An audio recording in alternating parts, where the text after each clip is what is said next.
Operation തൂഫാന്റെ ഭാഗമായി സംസ്ഥാന വ്യാപകമായി നടത്തിയ പരിശോധനയിൽ 227 പേർ അറസ്റ്റിലായി.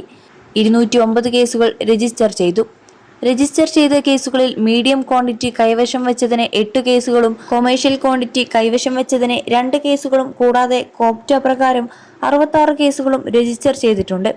ഇവരിൽ നിന്നും 36.927 ഗ്രാം MDMA-യും 8 ഗ്രാം ഹാഷിഷും 33.623 കിലോഗ്രാം കഞ്ചാവും 0.50 ഗ്രാം ഹെറോയിനും പിടിച്ചെടുത്തു.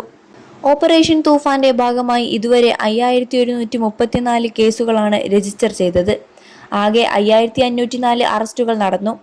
ഇതുവരെ പിടിച്ചെടുത്ത MDMA 3370.479 ഗ്രാം, കഞ്ചാവ് 420.469 കിലോഗ്രാം.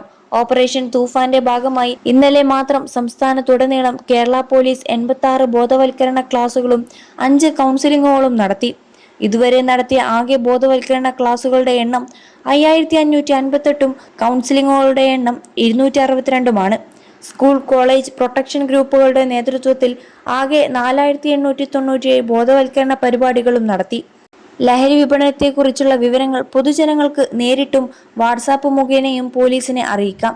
21 ലക്ഷത്തോളം സന്തുഷ്ടരായ ഉപഭോക്താക്കളും 2 ലക്ഷത്തോളം തിമിര ശസ്ത്രക്രിയകളും പൂർത്തിയാക്കിയ മലബാറിലെ ഏക കണ്ണാശുപത്രി Al Salama high hospital, hospital road, Perinthalmanna. അതോടൊപ്പം ആഭ്യന്തരമന്ത്രി രമേശ് ചെന്നിത്തല ആവിഷ്കരിച്ച ഓപ്പറേഷൻ തൂഫാൻ ലഹരി വിരുദ്ധ വേട്ടയെക്കുറിച്ചുള്ള വിശദാംശങ്ങളുമായി സംസ്ഥാന പോലീസ് മേധാവി DGP റവാഡ ചന്ദ്രശേഖർ മാധ്യമപ്രവർത്തകരോടൊപ്പം.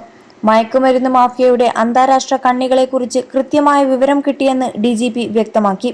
ലഹരി മാഫിയക്കെതിരെ ശക്തമായ നടപടികളുമായി മുന്നോട്ടു പോകുകയാണെന്നും തുടരന്വേഷണം കൂടുതൽ ഊർജിതമാക്കുമെന്നും അദ്ദേഹം വിവരിച്ചു. ലഹരിക്കടത്തിന്റെ കൃത്യമായ ഉറവിടം കണ്ടെത്താനുള്ള ശ്രമങ്ങളാണ് ഇപ്പോൾ നടക്കുന്നത്.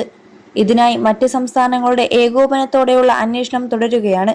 ഇതിന്റെ ഭാഗമായി ജൂലൈ 2ാം വാരത്തിൽ മറ്റ് സംസ്ഥാനങ്ങളിലെ DGP-മാരുടെ പ്രത്യേക യോഗം ചേരുമെന്നും റവാഡ ചന്ദ്രശേഖർ വ്യക്തമാക്കി.